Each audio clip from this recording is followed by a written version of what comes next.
राजस्थान की भजनलाल सरकार प्रदेश में कथित लैंड जिहाद पर रोक लगाने के लिए एक सख्त कानून लाने की तैयारी में है। इस कानून को कैबिनेट से मंजूरी भी मिल गई है और 28 तारीख से शुरू होने जा रहे विधानसभा सत्र में पेश करने की तैयारी है। हालांकि इसको लेकर प्रदेश में विरोध भी देखने को मिल रहा है। आखिर क्या है ये कानून और क्यों इस बिल को मुस्लिम और अल्पसंख्यकों के खिलाफ बताया जा रहा है, इस वीडियो में विस्तार से बात करेंगे। नमस्कार, द हिंदी टॉप देख रहे हैं आप। मैं हूं आपके साथ सर्वजीत जायसवाल। राजस्थान की भजनलाल सरकार आगामी 28 जनवरी से शुरू होने वाले विधानसभा सत्र में डिस्टर्ब एरिया बिल यानी अशांत क्षेत्र विधेयक पेश करने की तैयारी में है। इस प्रस्तावित कानून को लेकर प्रदेश की सियासत में जबरदस्त कोहराम मचा हुआ है।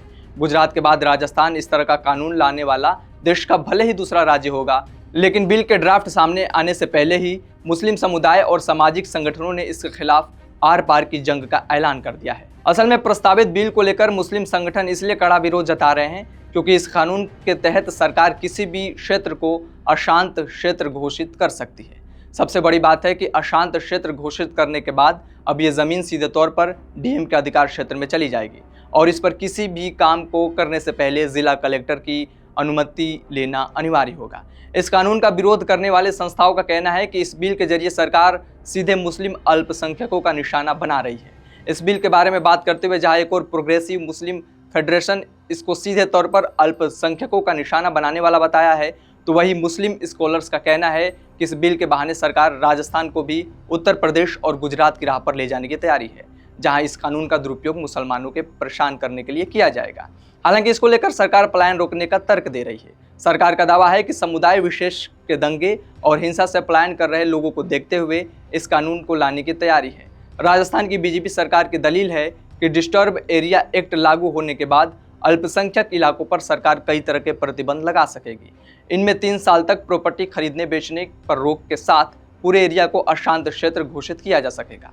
वही जनसंख्या असंतुलन और समुदाय विशेष की वजह से सांप्रदायिक तनाव न बढ़े, इसलिए कानून लाया जा रहा है। वही इसका उल्लंघन करने पर अधिकतम 5 साल की सजा का प्रावधान भी होगा। दरअसल राजस्थान सरकार की हाल ही में हुई कैबिनेट मीटिंग में इस ड्राफ्ट को मंजूरी दी गई। ये ड्राफ्ट पूरी तरह से गुजरात के 1991 के कानून पर आधारित है। गौर करने वाली बात यह है कि गुजरात में ये कानून उस वक्त लागू हुआ था जब चमन भाई पटेल मुख्यमंत्री थे और उनकी सरकार को कांग्रेस का समर्थन प्राप्त था। हालांकि साल 2005 में तत्कालीन नरेंद्र मोदी सरकार ने 2002 के गुजरात दंगे को देखते हुए इसमें कुछ संशोधन किए और अशांत क्षेत्रों में मुस्लिमों के बसने पर रोक लगा दी। वही 2019 में इसमें और संशोधन किया गया और सीधे डीएम को यह अधिकार दे दिया गया कि वे किसी भी घोषित अशांत क्षेत्र पर पूरी तरह से कंट्रोल रख सके ताकि सांप्रदायिक तनाव को बढ़ने से रोका जा सके। इसके अलावा यहाँ की ज़मीन के खरीद बिक्री पर अंतिम फैसला लेने का निर्णय भी डीएम के हाथों में दे दिया गया।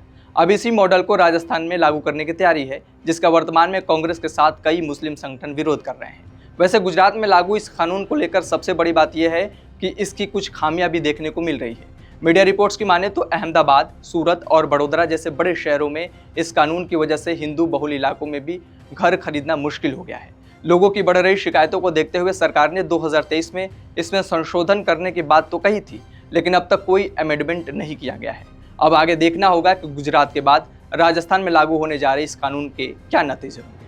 वैसे आप क्या सोचते हैं इस कानून और इस खबर को लेकर, कमेंट बॉक्स में ज़रूर बताएं और द हिंदी टॉप को सब्सक्राइब करने के साथ हमारे बाकी प्लेटफॉर्म एक्स, फेसबुक और इंस्टा को फॉलो करना ना भूलें।